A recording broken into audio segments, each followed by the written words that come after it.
Hi, this is Chan. I have a new lab setup, which I'm building. I'm building the clamps and buying clamps, buying stands, and these are LED lights. Each of them gives you. This is 7 watts, 11 watts, 11 watts, 7 watts. But this is more brighter because it has a fluorescent, white fluorescent compound in the LED fixture, so it creates more light. So these are more potent and these are weaker. But when I turn them on and use this light meter and have them positioned like this exactly, I get approximately 4,000 lumen a day, lumen per lumen. And what I'm going to be doing is growing clover with soil, pottery, a type of soil that's used for what's it called? Plants. But it's actually pepper soil, and that kind of like soil for peppers and tomatoes and that kind of stuff. I got 1.4 kilograms for $7 on Amazon, so it's quite cheap. Now, what I will be doing is this is my sample of uranium that produces uranium, that has uranium compounds in it, and uranium 230. I have like uranium ore and thorium ore. I bought on Etsy a while back.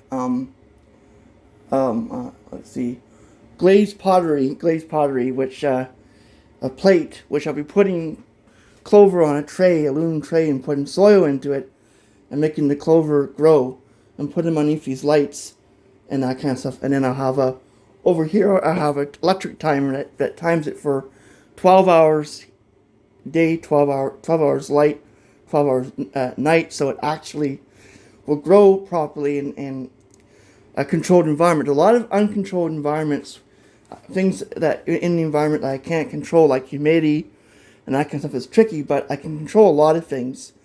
I can test how quickly it grows over a period of time. I can check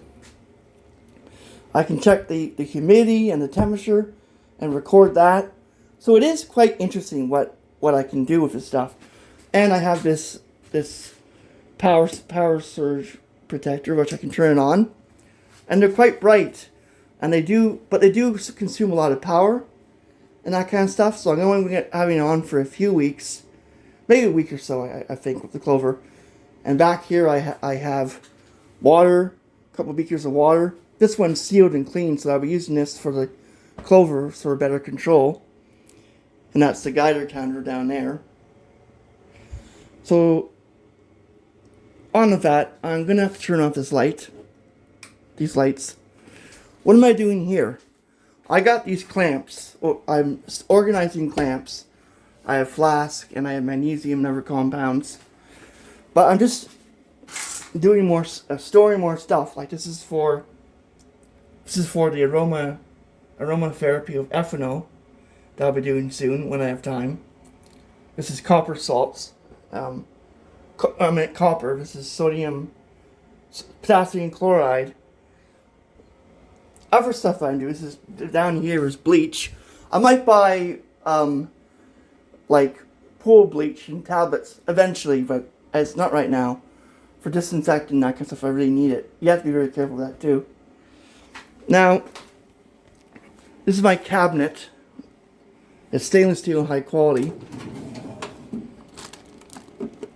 Titanium dioxide doesn't belong there, but I shouldn't put that there. I have salts and that kind of stuff, including glycine powder, sodium citrate, sodium metasulfite, copper acetate, sodium metabisulfite, potassium nitrate, which is very hard to get. These are my bases. Ammonia, 28% ammonia, sodium hydroxide, potassium hydroxide, magnesium oxide, it's quite old, urea, ammonia carbonate, calcium oxide from Prolab. I buy a lot of stuff. Some of it's quite old and some of it has shelf lives that break. That means they don't work as well. So you have to be careful with the shelf life. And here are some of my acids, including boric acid, sodium bisulfite. That's another chemical of that. This is sodium thiosulfite. I should keep this in a different place, but ascorbic acid, oxalic acid, tartaric acid down there. I could use that. Sulfuric acid. I wouldn't keep volatile acids here because they would rust the cabinet, but I also have waste bottles or bottles I store here that are in a temperature that's controlled and not really high and not so cold that they could break. Over here's where I'm not showing you, but it has stuff from my neighbors that built all the stuff. And here is where all my hot plates and maybe my microscopes will go. Eventually. I'm still building it up. Now this is potassium ferrocyanide. These are dyes. This is pyridine, hibiscus dye, iodine, cobalt pyridol salts,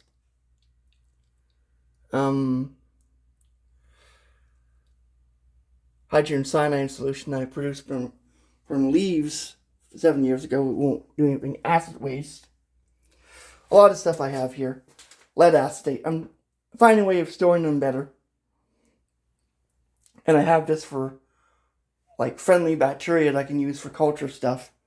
If it works. It should work. If it doesn't work, it's not bad either. And explain why. Now, here is my lab too. Or not my lab, my storage area for chemicals and beakers. Not really a lab. I wouldn't do labs in here. Now, these are beakers. I have to clean them a lot. It's 13.4 degrees Celsius, 54% humidity. It takes a little bit of time for this, about five minutes or so, for this to actually regulate the temperature. And it's ideal. It's quite cold. Ideal for the acids.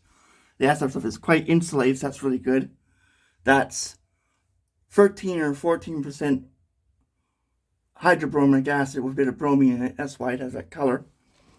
As you can see, that's the color of it. This is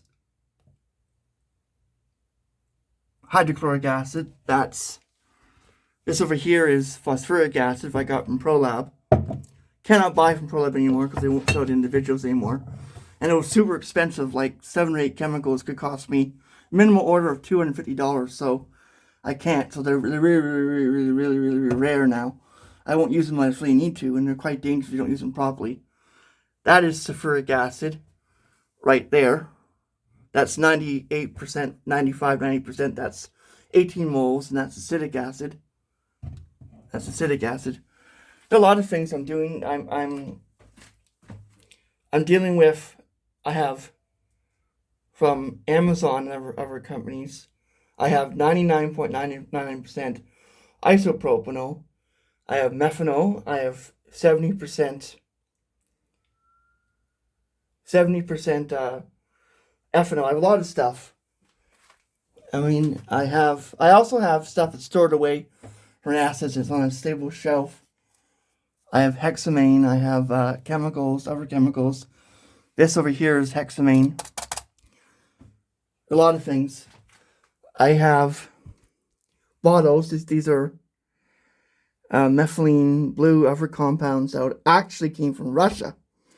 But I can't get that because of the war in Ukraine, that kind of stuff. This is from Amazon, sodium potassium chromate, which is very useful but toxic and dangerous if you don't know what you're doing. That back there is zinc.